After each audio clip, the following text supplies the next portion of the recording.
This is Steve from RC Cars on Mars, and you are watching Grit City. Oh.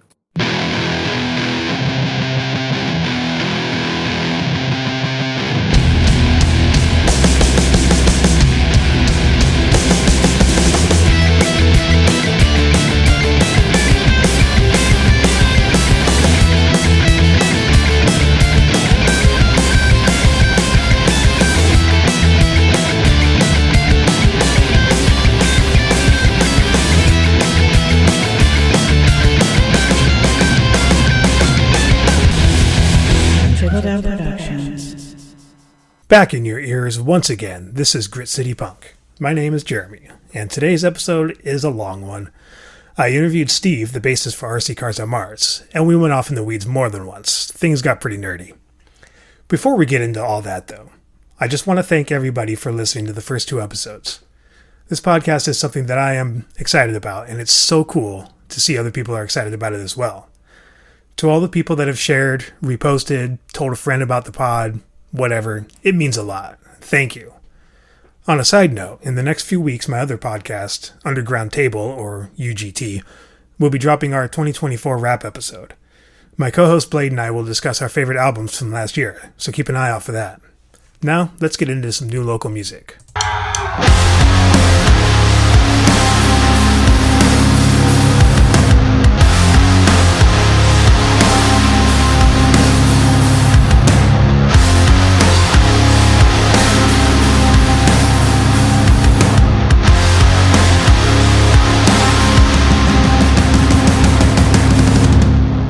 There's a few recent releases I'd like to talk about here. The first is from a Tacoma power violence band called Shanked. They put out an album on the 3rd called Tacoma Power Violence, and I'm going to play the song called Shanked, paired with the intro. This is on Bandcamp only, for right now at least. The link will be in the bottom of the show description. So this is Shanked from the band Shanked off their album Tacoma Power Violence. Real nasty, gnarly, gritty stuff. Love it. Check it out. Even though I was born and grew up here, returning to the state of Washington is always a new adventure for me. I want to share with you the sights and sounds of this beautiful northwest corner of our nation.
Three power violence, motherfucker.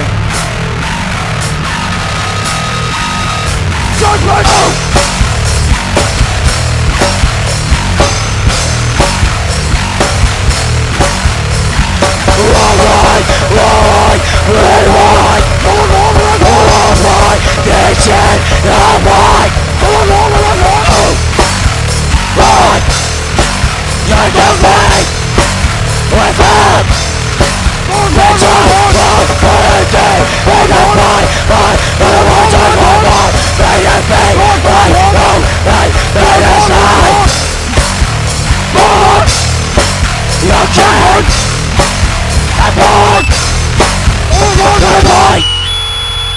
Next up, we have a Seattle band called Fuck You. They put out an EP on the 6th called Are You For Sale?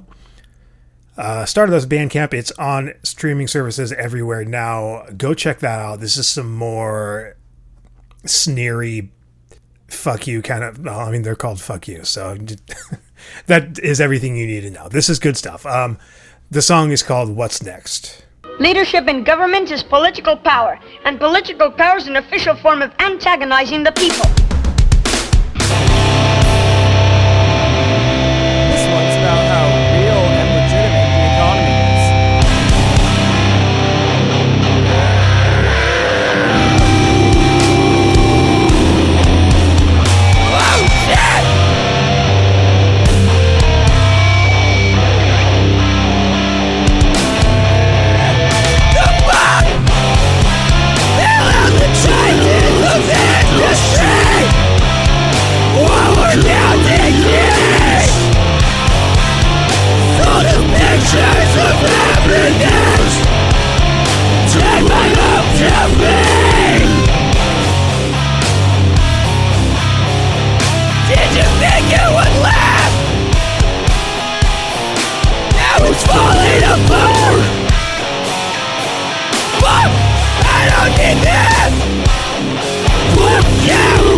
Portland homies Shell Shock put out another single with a B-side.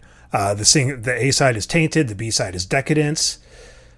This is in preview of a new EP that they have dropping soon-ish.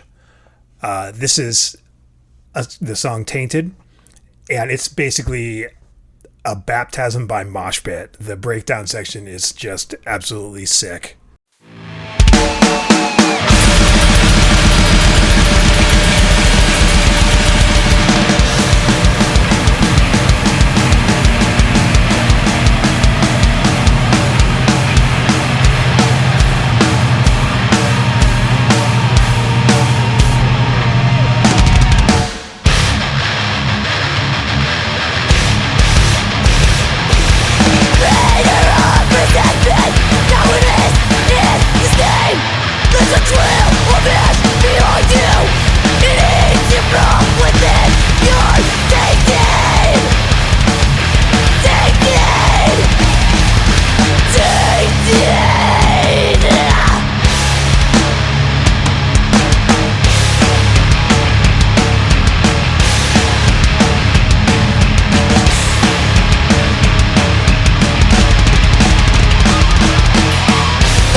Listen up, you weak-spirited, pussy-ass motherfuckers. It's time for you to get with it or kill yourself trying.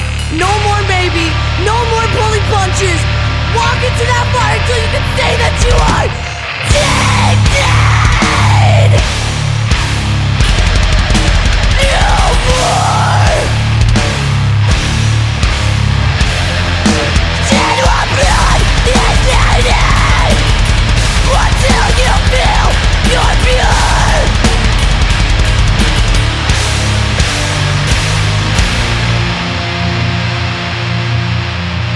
And finally, Seattle's own Dead Sonics put out a new-ish single with B-side. The two songs are Heavy Heads and ELE. Those were previous songs they had recorded a few years ago. They re-recorded them, updated them a bit. I'm going to play the song Heavy Heads. Check it out. We are denied not only civil rights, but even human rights. So the only way we're going to get some of this oppression and exploitation away from us or aside from us is come together against the common enemy.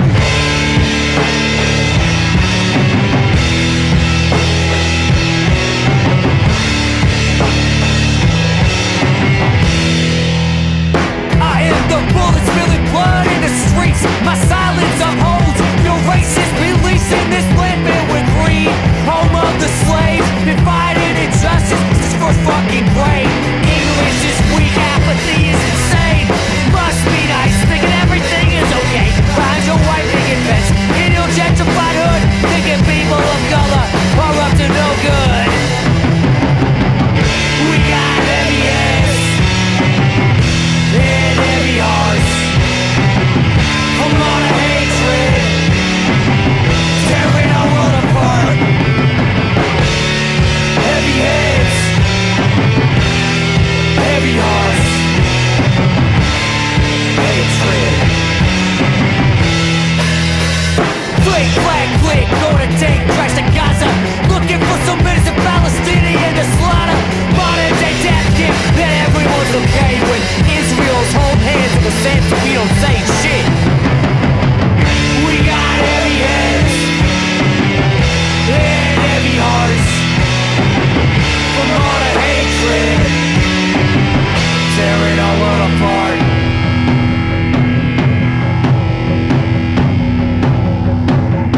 Let's start off. Who are you and what do you do? Well, I'm Steve, and I play bass for RC Cars on Mars. I also breathe the atmosphere of the planet Earth. So many can relate with you. So why do you do it? What motivates you? Oh, God. I mean, music is just in my soul. I can't not do it. If I don't do it, I spiral into deep levels of depression and sadness. So I guess I do it to keep myself happy. There you go. Personally. Speaking for myself. Yeah, absolutely. What does punk mean to you? Oh, punk, I think, is that's a state of mind. I mean, it's a genre of music, like we were kind of talking about a little before we started recording, but it's very much, I think, like a state of mind. I'm not like a punk rocker per se, but I feel like punk is kind of like anti-establishment in a sense. I think that like all of the messages that I've ever put into music, not just necessarily RC Cars on Mars, but other bands I've played in as well, haven't necessarily been anti-establishment completely, but more like finding your own path and being true to yourself. And I think that like a lot of what's going on with our society is very do it or else driven, rather than do it because it keeps you whole driven. And just art in general, I think, is kind of almost a fu to the establishment, because you're not sitting. I mean, we're certainly not in this band to try to reach revenue targets. Let's just put it that way. So, because it's just that's not how art usually works. God, if we could even make $1 off of this thing, I mean, that's just a blessing. But like, that's not why we're doing the music in the first place. We're doing the music so we can feel complete and tell our story. And we're doing it first and foremost for our own sort of personal needs. And if anybody jumps on board and is like, hey, that's cool, that's awesome. That's exactly how it should be. What has been your favorite experience so far playing with RC Cars on Mars? Writing the music. Getting into the studio with everybody and like creating. I mean, that's really where it all begins. Right? I mean, there is no band, there are no shows without having any music written. And so, first and foremost, we are, a group of people that are creatively putting together music, right? That's what we want to be doing. Everything else that we do, like playing shows and selling T-shirts and all of that kind of stuff, it goes with the territory of being in a quote-unquote working band, right? But I mean, I'm perfectly happy just writing music and recording it and putting it out online on Spotify for people to hear. Again, I'm just kind of speaking for myself here, and other members of the band might have different things that they get out of it. But for me, it's almost more of like a legacy thing that, like, when I'm, God willing, I live to be 134 years old. But at that age, I'm sitting there going like, yeah, I did this. I made this music. I got it out of my system. I was creative, and I was creative in the way that I wanted to be without compromising for other people, corporate interests, etc., right? Whatever it would be. Yeah. And so, first and foremost, I just want to write the music and put it out. And again, like I said, like if anybody likes it, awesome. Yeah. Bonus. So you're a very create first mind state sort of musician. You're more about the putting together the thing, a really studio driven musician. Yeah. And then like the live show aspect of it is like, my mentality is, if we're going to do a show, then there is a vision behind what that should look like. And if we're playing in front of 0 people or 1 billion people, that show should look the same, because it's part of the broader scope of what we're doing. Whether or not somebody's watching, listening, or hearing, whatever, none of that is coming into play with what we do. We're just making it look the way we want it to look. We're making it sound the way we want it to sound. We're making the art be what we want it to be for, like, you know, like the cover of the CD. We're making the logos look the way we want it to be. Everything that we're doing is the way we want it to be. Whether or not anybody's listening doesn't change that. And then again, if somebody jumps on and says, "You guys are cool," then we're like eternally grateful, and that's amazing. But music and art is so subjective that, like, if somebody comes up to me and says, like, "Dude, you guys suck," I'm like, "Man, you're right." And if the next person comes up to me and is like, "Dude, you guys are awesome," I'm like, "Man, you're right." You know, it's one man's trash is another's treasure. Yeah, exactly. Yeah. So that's why we can't, I can't personally, like, try to, like, please others outside my own band. I mean, obviously, when we're in the studio and we're writing music, there's compromises that happen. I might like this riff, but, you know, that person wants it to be this way or something, or, you know, like, you get into, like, the process, right? But that also makes it also, you know, more special too, because when, you know, like, I write songs on my own too for, like, little side solo stuff that I have, and but it's just a lot more one dimensional, right? Like, I've got nobody being like, you know, what if you approach it this way, and being like, wow, that's way better, right? It's just, I think it's great, so here it is. With this band, it's like everybody collaborates together, and we make adjustments based on kind of everybody's desires within the band. But if there's somebody outside the band's like, "Man, you should really be, like, trying to do, like, a country genre thing," we're not listening to those people. Tell me about a favorite experience of seeing another local band. Ooh, boy, there are so many stories. I've been in the music scene for so long, and I had like a hiatus, and I'm kind of getting back into it now. So I guess there's sort of like pre-hiatus and post-hiatus. I mean, when I think back to when I really was, I had a different band a long, long time ago called the C2. And my favorite moments in that scene were basically just watching all the bands that I loved the most, you know, playing shows. And collaborating with them to put together, like, really amazing, awesome rock shows.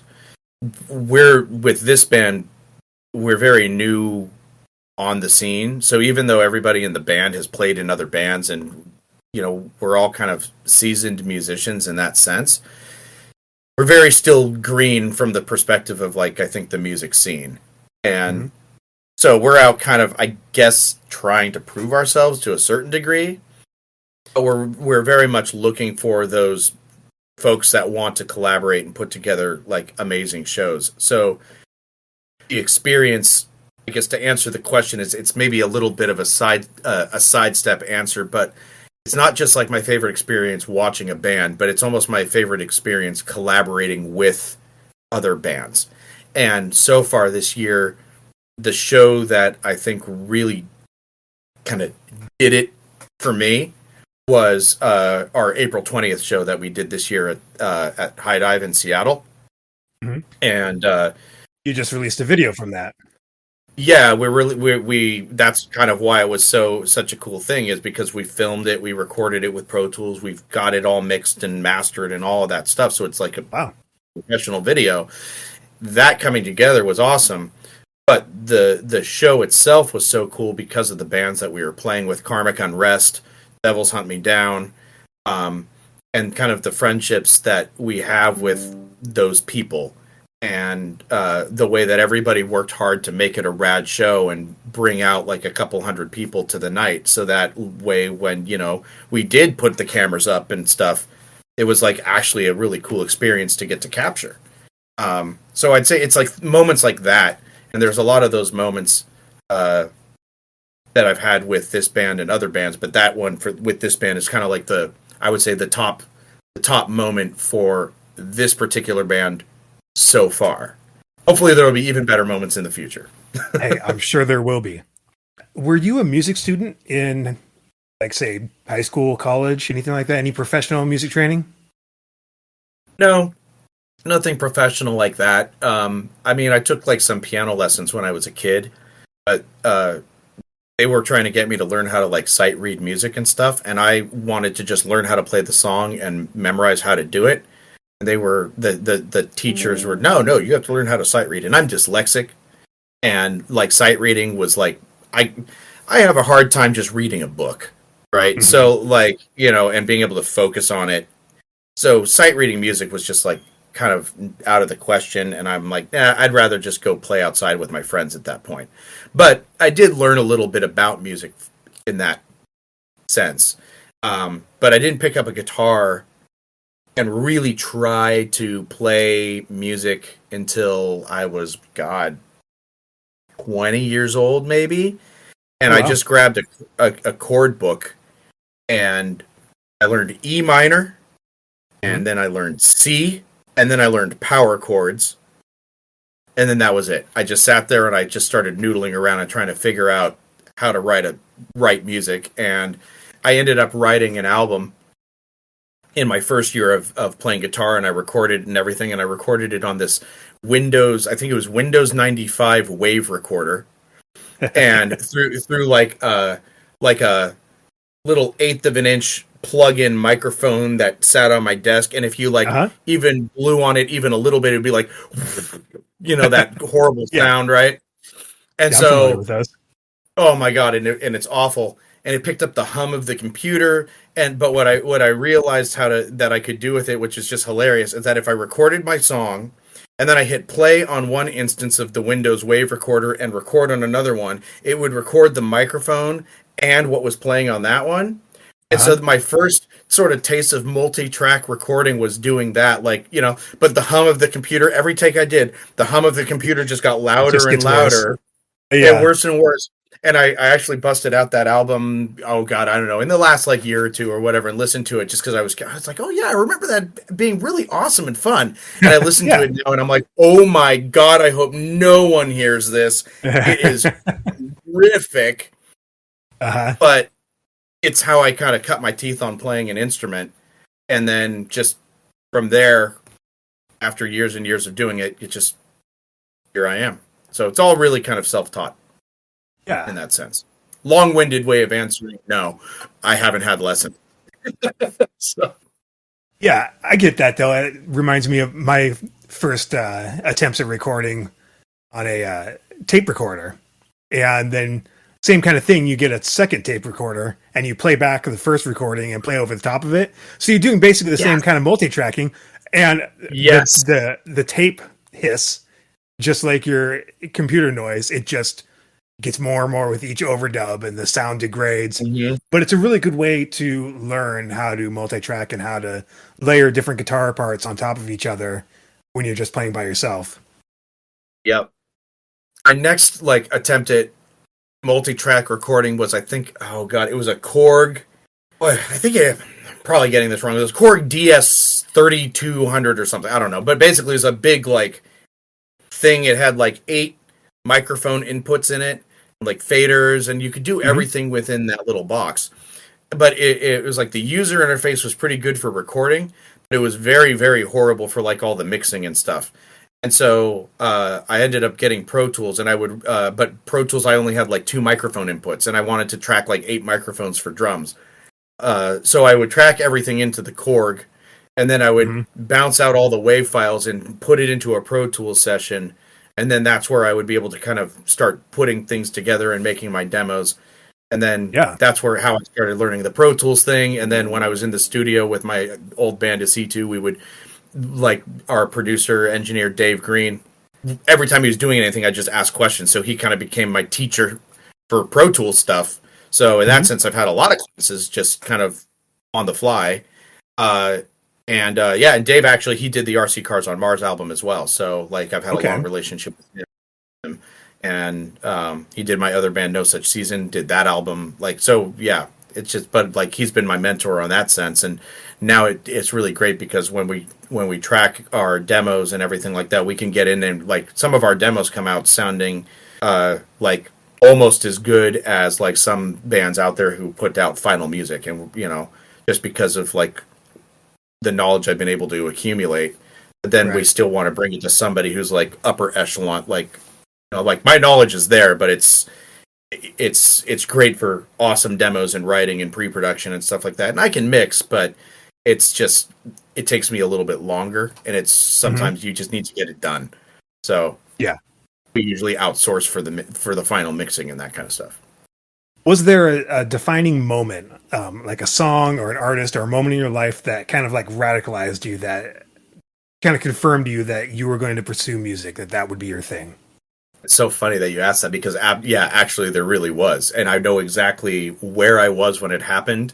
I would have to do the math on it age-wise, but I remember I was listening to White Zombie, Astro Creep 2000, that album. And like More Human Than Human was like the hit single off of that record. But I picked up the album and finally was listening to the whole thing. And that album just blew my mind. And I remember at that moment, I like walked into the laundry room and my mom was doing laundry. And I was like, Mom, I know exactly what I want to do for my future. I know what I want to be finally when I grow up. And she was like, oh, that's great. Like, honey, what do you want to be? And I was like, I'm going to be a rock star. And she's like, that's cute. Maybe after college. And I'm like, no, I'm not going to college. I'm going to be a rock star. And then, like, that's kind of what I did. I graduated from high school, and then I pursued being a rock star, which didn't really pan out. Maybe I should have gone to college. I don't know. Maybe. I mean, in a way, it kind of did. I mean, you're in a band. You're putting out music the way you want to put it, and you're playing shows. You've got an album. So, I mean, how much of a rock star you are is really how much you personally get out of it, I think. Yeah, absolutely. My mindset on like the rock stardom aspect of it has changed dramatically over the years. I'm sure. It's like, yeah, it's really, because when I started that first band, I know I keep bringing it up, but just in terms of like my history, it was a very formative band for me. And that band, we put out multiple albums and everything, and it's just, we were playing for like 12 years.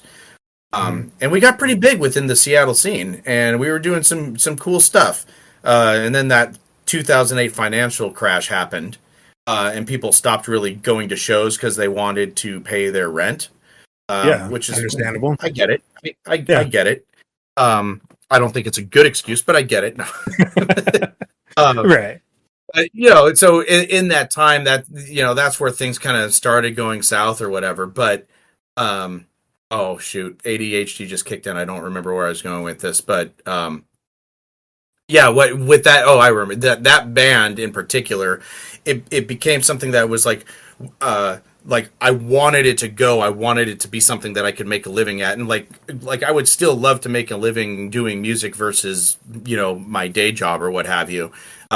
But it was something I think I was like trying too hard to do, in the sense of like, when we do this part on this song, the breakdown, the crowd's going to go wild kind of ideas.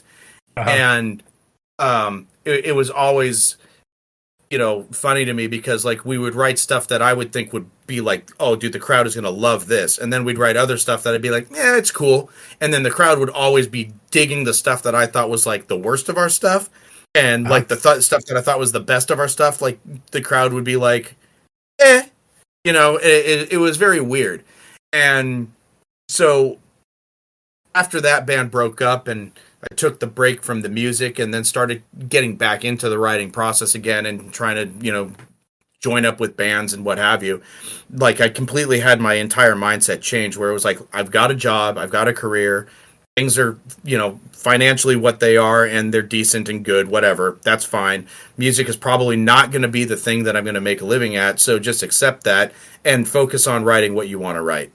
And I've never looked back since then. And then weirdly, I feel like with Artsy Cars on Mars, I think we've all gotten like our minds kind of blown by the reception from people. And I mean, they always say that people can kind of like see through, and whether or not it's like something's honest or not, right? And I'd say that with Artsy Cars on Mars, at least, like the music is like about as honest as you can possibly get, because we're not compromising for anyone. We're not writing for anyone but us. We're just purely doing this because we love it and we love what we're creating. And yeah, we would love to share it with people, but don't really mind what the final outcome of it is, beyond that we completed the process of creating. Yeah, I don't know. I think that might be a component that's resonated with people, but I mean, I don't know. It is what it is. It's probably a lot more artistically and personally fulfilling to be creating art as a hobby rather than this is how I'm going to make a living. Yeah.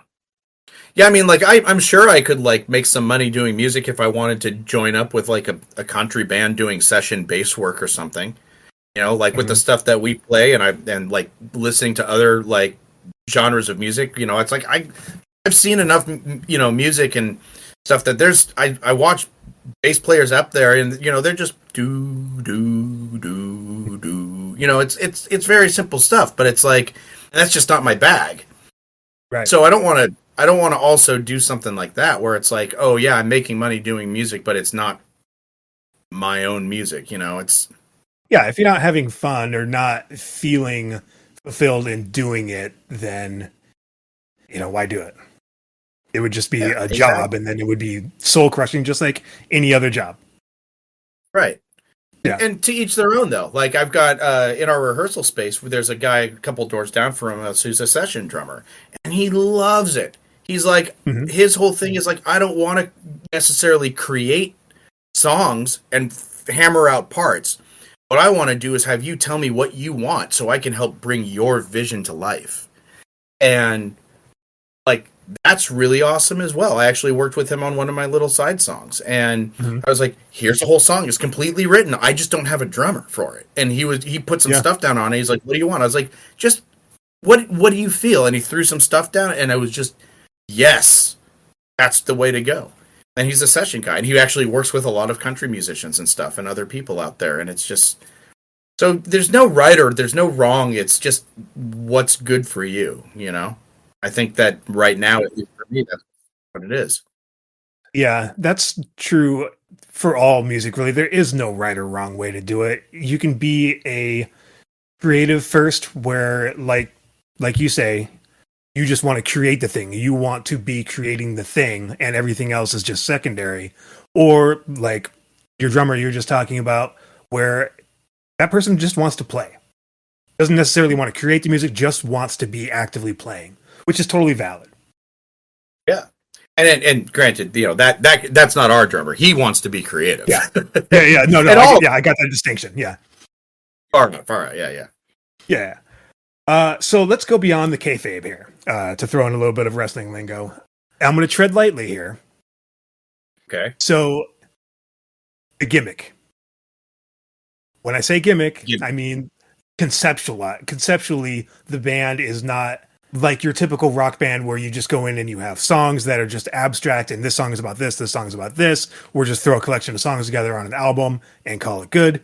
You have an actual concept, an overarching gimmick, for lack of a better word. There's a theme. A theme, yes. Everything is very thematic. Everything is very theatrical and conceptual. Tell me the method behind this, the reasoning. Why are you creating the band in this way? How did it come to this? What's your inspiration for it?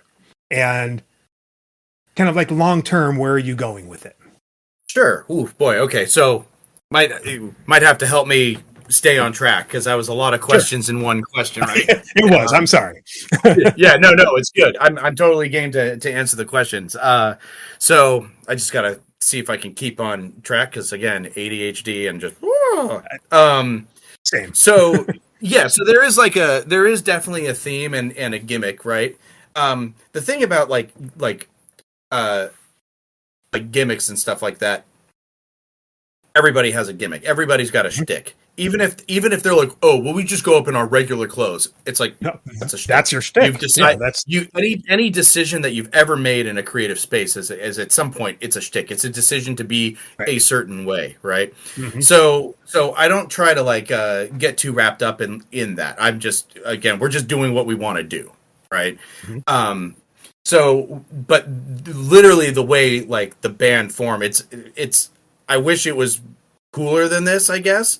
But I have like on my phone, I have a little notebook and I anytime I come up with a band name or an album name or a song name or something, I just write it down. Some of them are garbage names, and some of them are fun, and some make me laugh, and I don't know. But RC Cars on Mars was like something that came into my brain at one point, and I was like, oh, dude. And it actually wasn't RC Cars on Mars; it was Remote Control Cars on Mars, and started calling it RC Cars on Mars just for short, right?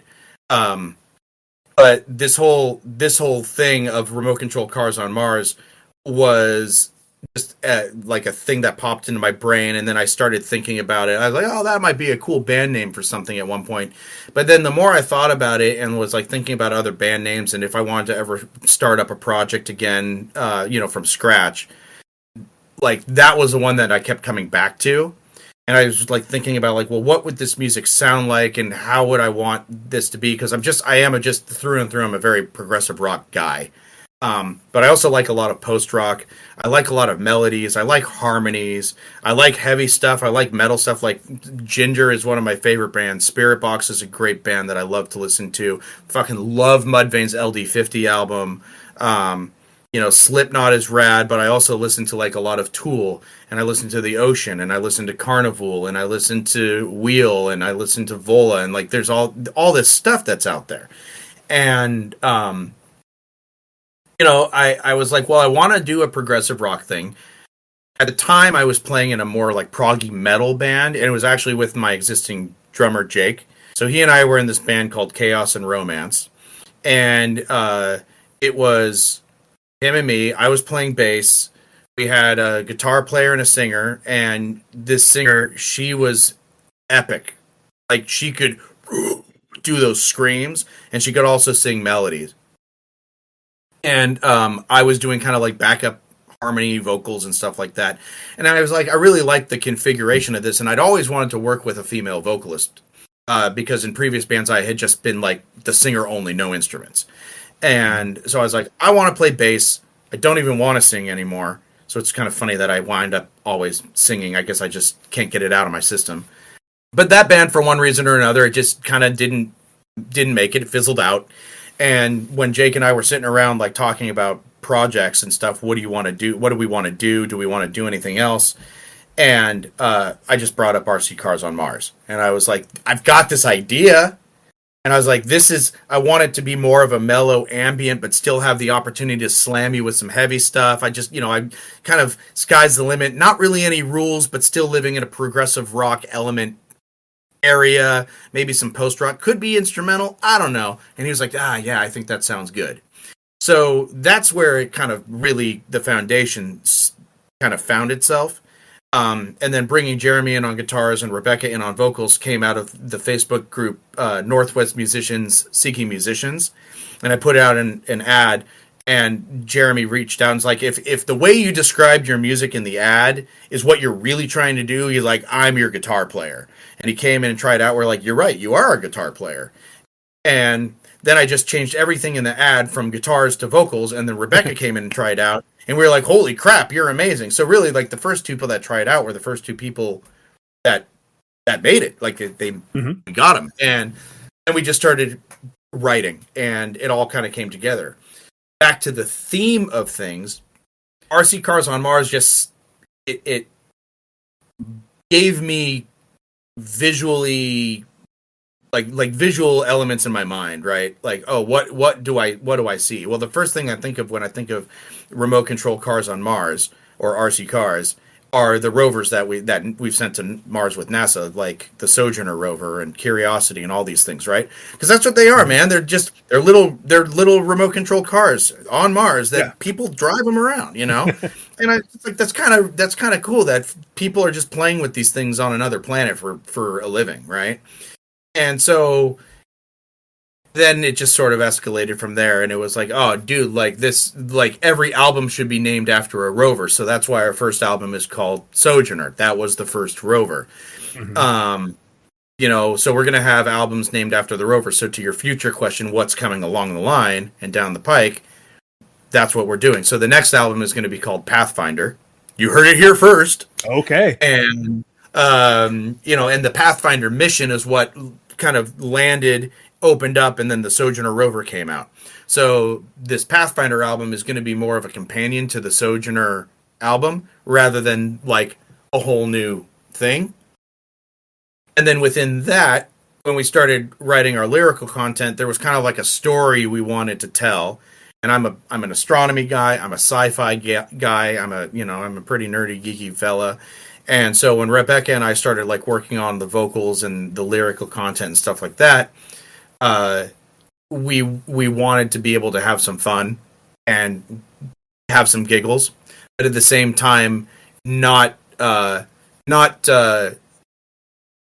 lack of a better term, destroy the integrity of the music, because the name of the band and the album names and the gimmick or theme aside, what we wanted to first do, of course, is write music that we can really get behind and that we emotionally connect to on a musical level, on a lyrical level, etc. So our songs, we wanted to make sure that whatever we write when we write our lyrics means something to us in some way, but also can connect to the broader sort of story that Artsy Cars on Mars is telling as well. So everything kind of has a double meaning. Every song has sort of two elements to it. And then as we kept on building on that, it just became the rabbit hole became deeper and deeper and deeper. And then and now it's almost just fun for us to be like, how deep can we get with this thing? And so, but we still are not willing to really say like, this song is about this, because we want people to say, man, like I listened to your lyrics and I got this out of it. And I would want to be able to say to that person, you're right. I don't want to taint anybody with my feelings, because I feel like anybody who does happen to listen, I want them to have their own vibe, their own feeling. But we are leaving enough of a little enough of a little bread trail that if you did want to dive into the rabbit hole with us, you could probably find your way. So there you go. I don't know if I left anything out or not, but that's kind of where it is. The Morse code message on your Bandcamp page, which actually I translated, and that was pretty cool. There you go. So yeah, like Eris Vallis, our first single that we released, like the first 2.5 minutes has Morse code embedded into it. So there's a hint, right? If you wanted to take the time to translate that Morse code, I guarantee you the lyrical content that comes later changes in your mind. Mm-hmm. So, but if you just want to listen to the words that are there in English, probably get something different out of it. I don't know. Yeah, for sure. That's half the fun. Lyrics are totally subjective, and without actually diving into and reading the lyrics or really, transcribing the lyrics down, just listening on a purely just in the moment listen. Yeah, there's moments that I'm like, okay, they're talking about the Mars rovers, they're talking about extraterrestrials, they're talking about whatever. But then there's other parts where it's like, oh no, this feels really personal. Mm-hmm. And so I guess, which with each listen, if you're only just living in the moment of listening to it, it can mean something entirely different. Which is true art. Yeah, I appreciate that. And I think, like, if I were to sum it up in a way, we are trying to do lyrically, I think, like, kind of, it's sort of like an exploration of our own humanity. Mm-hmm. And the snapshot in time that we are in right now. But what would that look like potentially from like an outsider's perspective? That's about all I would want to say on that, Yeah. That's kind of where we are. But at the end of the day too, when we're sitting down and like writing our lyrics, it all just starts with inspiration in the moment. Mm-hmm. I'm not necessarily like, oh, we need to write this song about this component of this broader story in this way, because that will all come together in the long run, because we've got so much music ahead of us. So we really just try to like let each song speak to us and speak for itself as well. Now you kind of answered a few more questions that I had. I was going to ask you about the songwriting process. You pretty much already nailed that. I was going to ask you if you were just a total space nerd. Sounds like you are. which I totally dig. And yes, that I'm asking Santa Claus for a telescope this year. Well, I hope you get it. So, kind of more on the songwriting process. So, the new album that you're working on now is related to the first album, and kind of will it be constructed in kind of a similar way with instrumental interludes and things of that nature? I think so. Like one of the things I love when I listen to music is to be able to go on a journey. So when this next record is completed, I just for my own listening, like if I want to sit down and listen to the record, I want to go on that journey. So how many musical interludes and what that's going to look like exactly, I don't know. We'll see how it comes together, because part of that inspiration is just letting it do its thing. Right. But yeah, I think that this next record is going to be maybe a little longer than the first one, but maybe not by much. I'm hoping to maybe have like 8 full songs with some interludes rather than 6. Maybe hit like a 12 or 13 tracks kind of a thing. First record, it really came out a bit faster than like I think my original plan. You mean as far as the process of making it? Yeah, because like again, when I was speaking for myself earlier, for me the most important part is like just the creation part. But there are members in the band that they're like, no, I want to play live shows. Like that's where I get my that's where I get my kicks. And so that's part of the process with each other, right? So the idea was sort of like, all right, well then let's get this album out so we have, when we are playing a show, we actually have something to show, right? Because there's nothing worse for me as a fan of music than to go to a show, see a band, be like, where can I find your stuff? I love you. And they're like, no, we don't have anything online. You can't hear it. Yeah. And then, eventually, yeah, you get lost in the chaos of your life, and you may never find them again. Right. Yeah. So if somebody does happen to want to like listen to us after they see us play, I'd like them to be able to. So, let's get this record made. So we got into the studio and we went full bore. We were with Synergy Productions, worked with Jason Shavy and Dave Green from Houdini's Tree, and we just knocked it out. And basically put down everything that we had written at that point. But we were already working on more material, because I think in the beginning it was like the first record was probably going to be like this 12 song, 13 song thing. But because we wanted to play live and we wanted to have something to show for it, it became kind of this like shorter thing, which is where the Pathfinder thing comes in. I think kind of is going to more complete that story. Okay. But also be a little bit more. So I think between the 2 records, it'll be more than 1 record, but less than 2 records, if that makes sense, right? That makes perfect sense, yeah. So, and then that'll also give us some breathing room to be able to like focus on the next song, or the next album after that, because like I would think we want to be able to put together like larger albums and tell bigger stories and things like that. But when you're writing big songs that are 7-8 minutes long, and we've got this one song that we've been working on and off for a while now that is clocking closer to like 12 minutes. It's like we're getting into some of these big things, but we're not afraid of short things either, because we've got songs that are under 3 minutes. So but it's just when it's that kind of scope, it just takes time, and we don't want to find like stagnation in the process. So yeah, I don't know. There's a lot to it when you're doing a band, and I think like we also are trying to do things the right way from the perspective of like growth and gaining a fan base and stuff like that. Not the primary focus, but again, if we can have something like that and enough support, that's rad. That's why I'm doing this, man, because let's get the word out. Well, exactly. Yeah, I mean, it always should be, at least in the back of your mind, part of the process, because you want to be able to continue with the music, but you kind of need to be playing live and gaining a fan base so that you can continue to develop the stage show and just the image of the band and everything. Yeah, it's like winning the lottery, right? You can't win the lottery unless you buy a lotto ticket, but the chances that you're going to win because you bought the lotto ticket is very, very slim.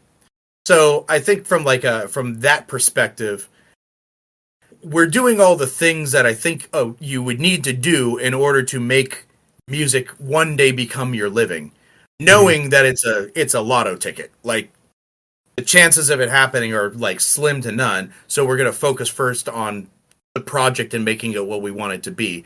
And then if through that, by some miracle, something happens and we can all quit our day jobs and focus on music, I mean, that would be like a dream come true, I think, for everybody. Yeah. So, like, not going to negate that as a possibility, but not necessarily focusing on that as the primary target. I hope that makes sense. Yeah, absolutely. I'm a big album guy. So after seeing you the first time at the Real Art show you did, that was just before Halloween. Yeah, that was a fun night. That was a great night. So immediately after the show, well, like the next day, not immediately, but the next day, I checked out your album, and I got to say, I was sold immediately. Just, this is an album. It's conceptual, and thanks, man. I think in regards to its length, I think it's exactly as long as it needs to be, especially as an introduction to a band and to a concept. Yeah. And having a companion piece to it to kind of finish that off makes sense before cleaning the slate and working on something brand new. Mm-hmm. Yeah, because I think we might go to that country. No. That country music for album 3, Well, you heard that here first. Yeah. That's the real plan. Don't tell anyone. Wow. Yeah, didn't see and that. And then the next one will be, and then we're gonna do a rap album after that. Okay. And yeah. And let's see how many people stay on the journey. Yeah, and then we'll do spoken word, and then with the final album, we're actually just gonna open a grocery store that also sells cars. RC cars. Yeah. I don't know. I think I'm funnier than anybody else thinks that I am. That's fine. So again, on those interludes, we had chatted a little bit about the interludes previously, and as far as like who creates those, because it's very synthy, most of the interludes, and a lot of the honestly, a lot of the Jeremy. Song intros. Okay, Jeremy, the guitar player, is the synth he does a lot of that synth work on the interludes and that kind of stuff. I do some synth work like within the songs as well, but like specifically on this record, on the Sojourner album, like he got in there and he like did some stuff, and like he's like, when we play our shows and we have like these interludes that are going between songs and stuff that aren't even on the record, like he was the kind of the mastermind behind those things, and we use those to knit things together so we don't have to be like just dead air and that kind of stuff. We didn't really get to do that at Real Art because it was so cramped for time. We had to just hustle through the set. But when we do a show that's where we have a little bit more control over it, we knit the whole thing together, and there's not a lot of like banter with the crowd necessarily. We just try to get into our space and do our thing, and then like afterwards, then we want to come out and hang out with people and chat and stuff like that, rather than being up on stage and just being like, hold on, we're tuning now. Right. If you could tune silently while there's some other stuff going on, more the better for it.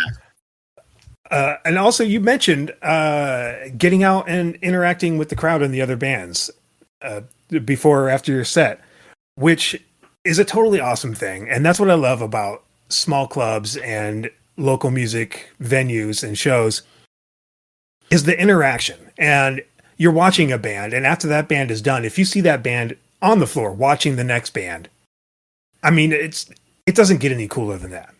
In my mind, and I saw you. I saw you guys out there, and I mean, I don't remember if it was you or if it was Jeremy that was at the door handing out business cards as people were leaving. And I thought, man, definitely me. Okay, that was you. And and I took one for me. Yeah, and I just thought, man, here is a band who has their shit together. Oh, well, thanks, dude. I'm glad that it comes off that way and not as like, wow, here's a band that just is totally in my face and annoying the shit out of me. Well, this is my personal experience, so I can't speak for everybody. Good. But I appreciated it. I definitely did hand my business card to the wrong person recently, and that person was not very nice and not very receptive to it. And I was like, yeah, okay. Yeah, sorry about that. See you later. Okay.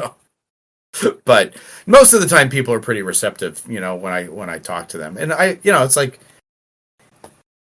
got to get the word out. You don't get the word out without talking to people. So I walk up to people on the street and I'll be like, "Do you like rock music?" They're like, "Yeah." Have a good day.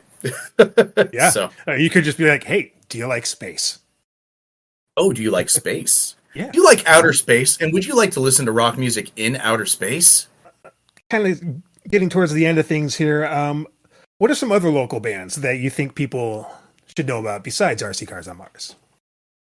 Oh, wow. Yeah. So, well, okay. First of all, from that Real Art show, like all of those bands, and I don't have them all memorized. I'm actually working on a spreadsheet right now of all the bands that we played with in 2024.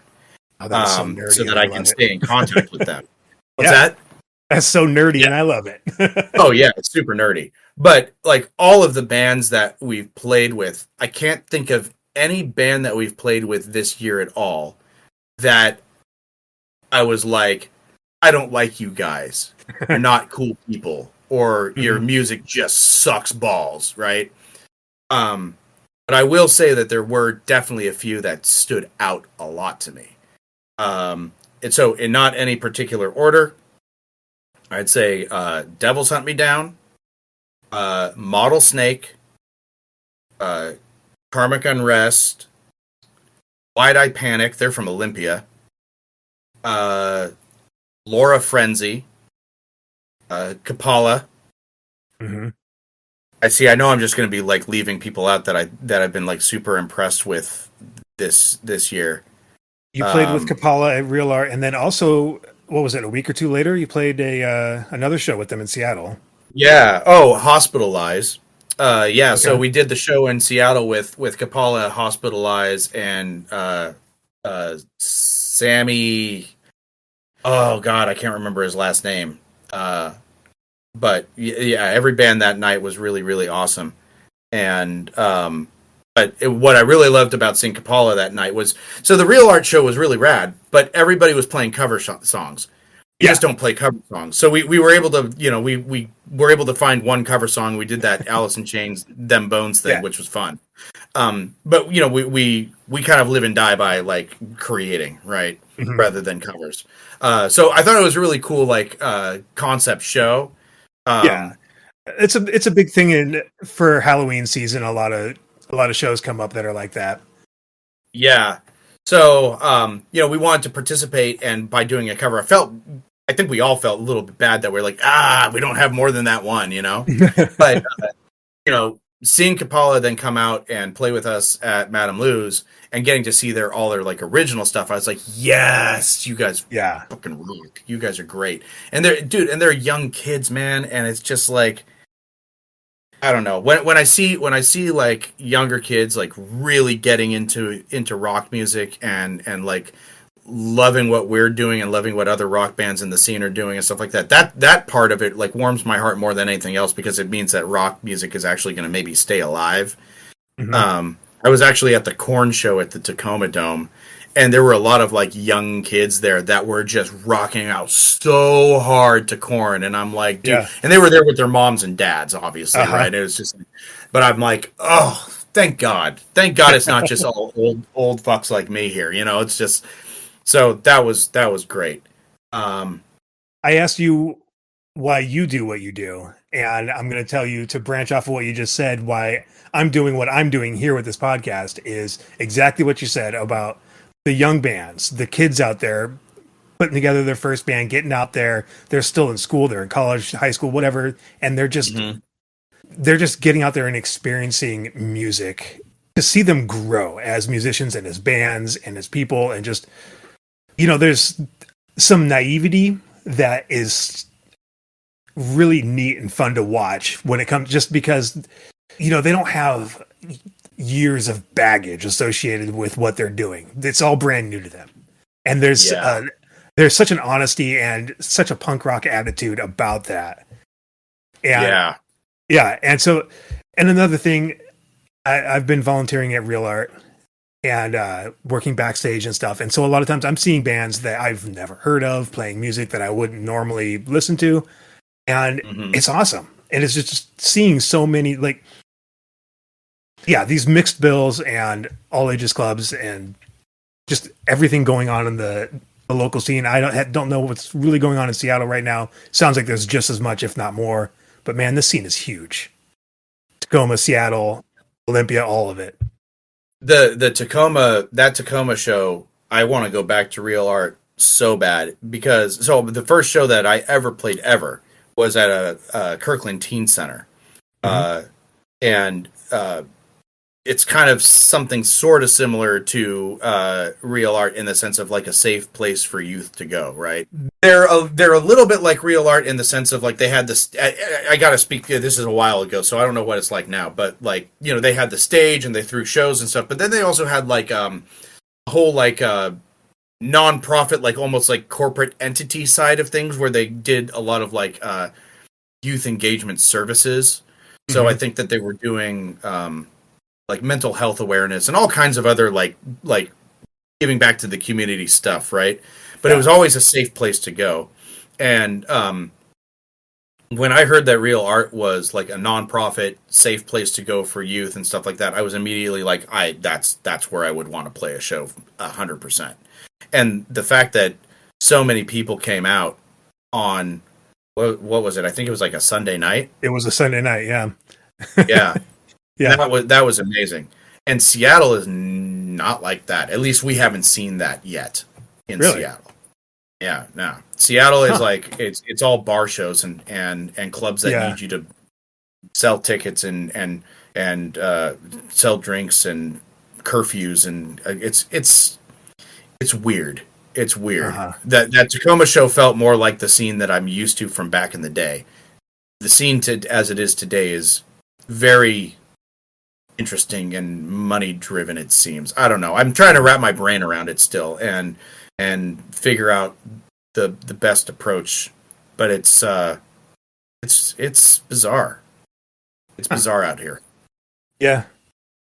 Well, Seattle's so big, and it is very, very bar driven, and it's had a reputation, and it's always kind of had this vibe about it that it's a bar town.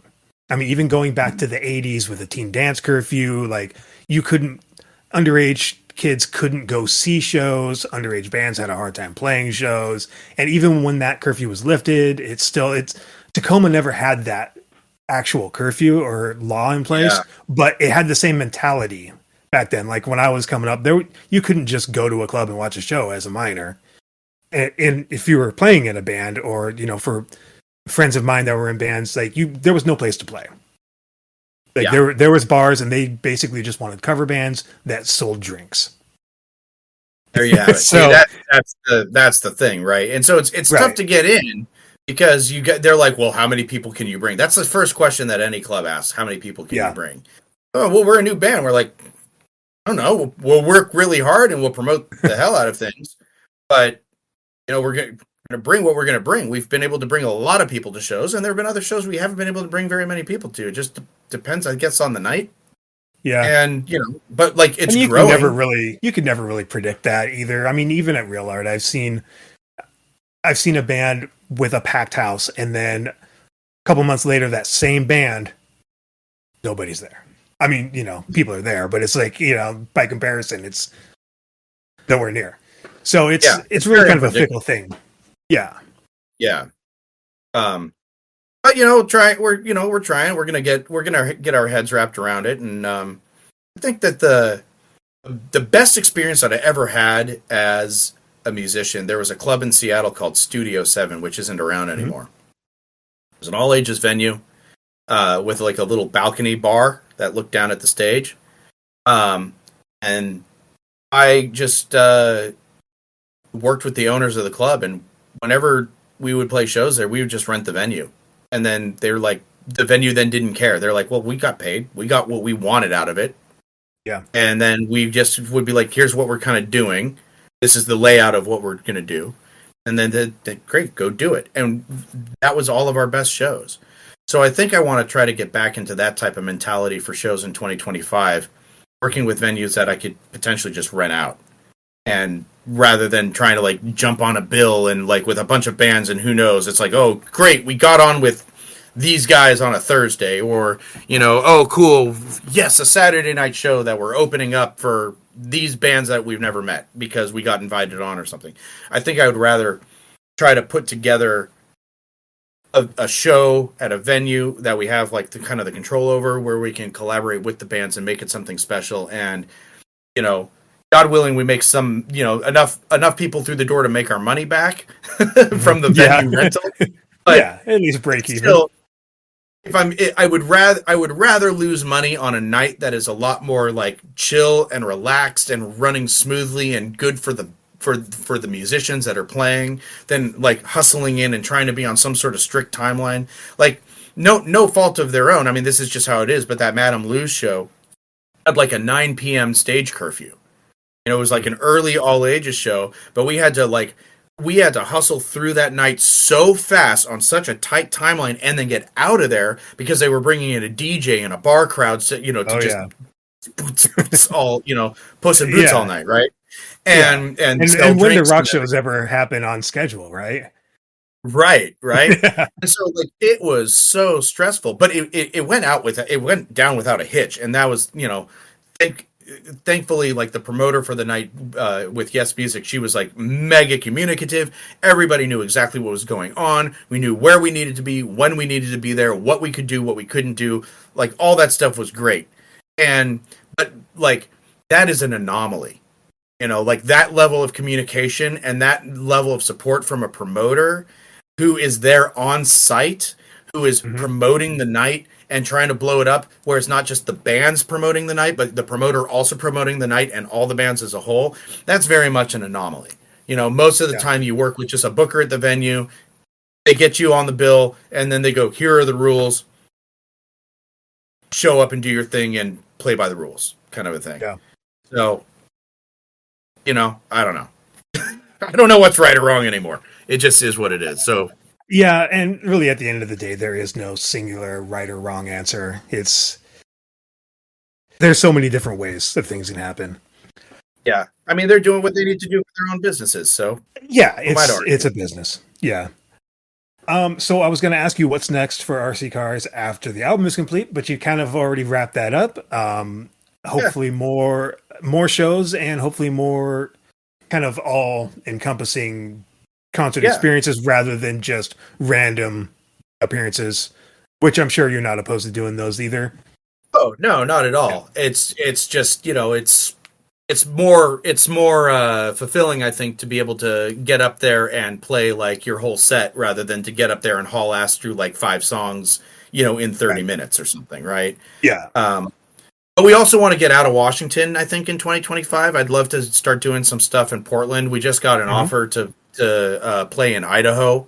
So, you know, like my band doesn't even know about that yet, but you know, by the time, I don't know if this is going to air, maybe it'll already be done. But, you know, so it's like, we got to look at stuff like that and spreading our wings a little bit wider. But I think that like the local shows, I think we're going to try to do fewer shows that are bigger rather than lots of little guys all over the place. Yeah, that makes sense. You know, and I'd love to make an actual music video that we could put up on YouTube for some of the songs, and you know, just like I want to do the stuff that bands do because like it looks fun. I think it would be really awesome to have like a really cool looking, good looking music video for one of our songs, and yeah, like stuff like that. Things that we can do behind the scenes. We're going to release that whole live video. I mean, we've got awesome. we've got the Ecosystem song coming out tomorrow. And then I think, you know, I don't know how frequently we're going to do it, but you know, we've got like 7 songs that we played that night. So maybe every few weeks we'll throw out another one. And then once they're all out, then we'll do the whole show on one YouTube thing. And, kind of while we're writing. So while we're writing the new album, we're still going to be kind of engaging and putting out stuff and feeding that algorithm. But yeah, exactly. But at the same time, you're doing it with a conceptual project. Any thoughts of making that a live album, like maybe on Bandcamp or something? Well, yeah. So, I mean, the audio from the show, I think, what we'll probably do is put it up, Sojourner Live is essentially what it is. We actually played the songs in the order of the album. And then it also has one of the new songs that's going to go on the Pathfinder record. So people's kind of, I think, first experience of the new music, I don't know. It depends on how things play out timing wise, but it might be people have been hearing some new stuff already live. That might make it out prior to the actual record version of it. So the live version is going to be the one that I think people are going to hear first. But I don't know. Okay.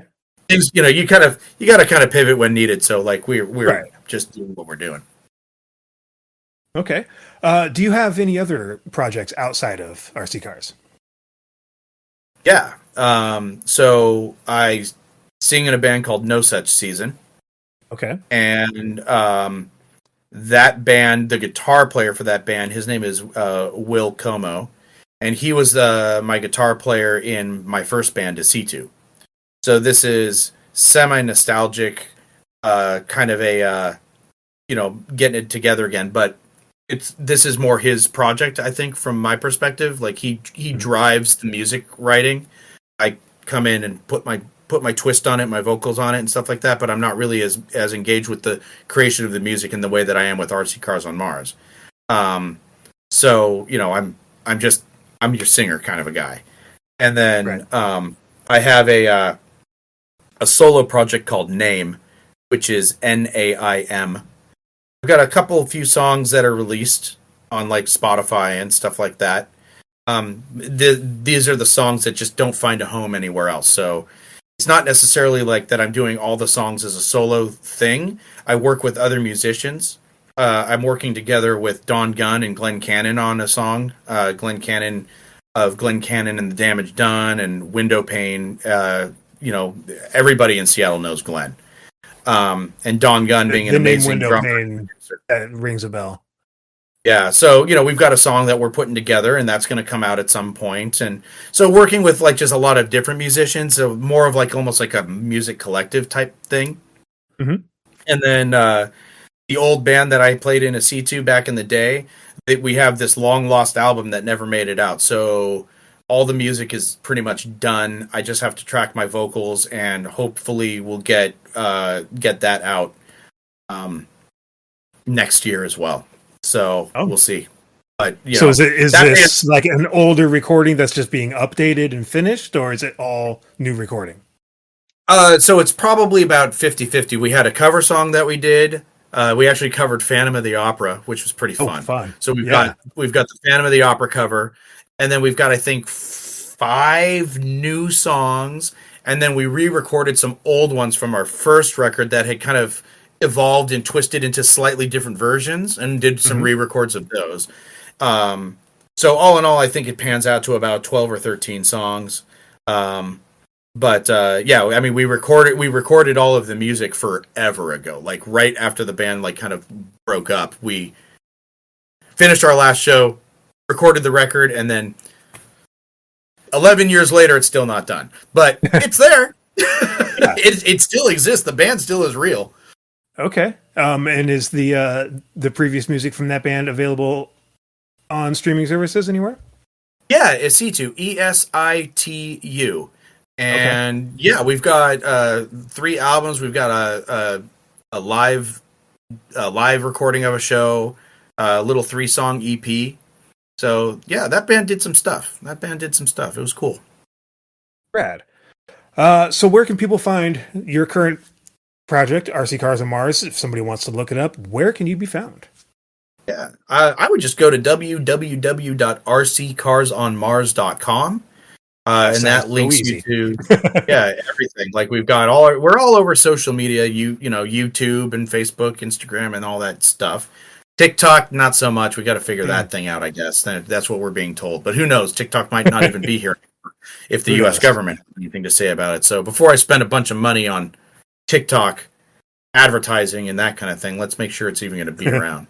Right. But yeah, just rccarsonmars.com. That's a good place to start. You can get our lyrics there. You can get, there's some cool visual elements. There's a bunch of Mars news articles. And that's where you can get to like our online shop. So if you do want to support us in some sort of financial way, buy a shirt, buy a CD, yeah. Buy the CD, buy the shirt. Yeah, absolutely. Cool.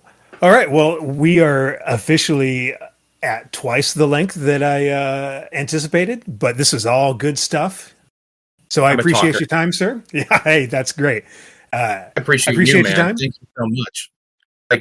Thank you so much for being interested enough in like what we're doing with music that you wanted to actually have a conversation about it. That's already above and beyond any expectation I ever had for this band. So thank you.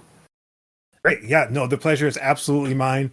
I love talking to musicians and talking about music and just nerding out on it. So thank you very much. And anytime. Hope to see you at Real Art again. Absolutely. 2025 should be a lot of fun. This is the song Yogi Rock from RC Cars on Mars.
Pathfinder is the name of the upcoming RC Cars on Mars full-length album coming soon. And right now, you can go to your favorite streaming platform and listen to the first single. It's called Mega.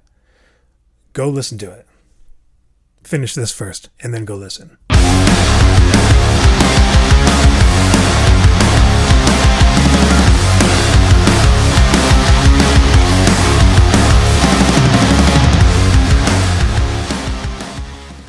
changes my entire world. Punk is taking back what you've lost, what people have taken from you. It's standing up for not only yourself, but the people you love. And punk has allowed me to fully accept and love parts of me that I really, truly wasn't able to accept before. And it's completely changed my world, the punk community. And I really wouldn't be where I am today if I didn't have that in my life. And I will never take it for granted. Thank you, Courtney. That was very well said. That's what this podcast is about. Community. If you're listening to this on release day, it's Martin Luther King Jr. Day, and it's also Inauguration Day. It's amazing to consider how far we've come since the Civil Rights Movement, yet there is so much we still need to do. It's been 2 steps forward and 1 step back. If the arc of the moral universe truly leans towards justice, then we are nowhere near the end. It's so important, right now more than ever, that we protect our community. Find your people, find your tribe. Go to punk shows, make friends, support the bands. Respect venues. Check in on your homies. Make sure you're doing everything that you can to take care of the people that take care of you. Speak up for trans rights, reproductive rights, the rights of LGBTQ, people of color, immigrants, and indigenous people. We're all we've got. We can't let our community fall apart. I also want to send love to everybody in Southern California who have been affected by the horrific wildfires. If you are in a position to do so, you can donate money to the Global Empowerment Mission. They direct funds to emergency response to the disaster. You can also make donations to Pandemic of Love. Those funds are distributed directly to people and families in need. The links for those will be in the show notes. We need climate action now. This is just another awful example. Also, look in the show notes for links to the artists featured in this episode, the Grit City Punk playlist, and UGT on YouTube, where you can find live videos from a bunch of local bands. Feel free to contact me with any questions, comments, or music recommendations. And I'll leave you now with a live cover of Killing in the Name Of from Hot Stepmom. This has been a Jiggle Down Productions production.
Understand the work process.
Steve from RC Cars on Mars, and you are watching Grit City.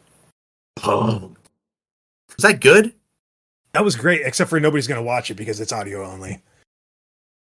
What a bummer. Keep all of that in.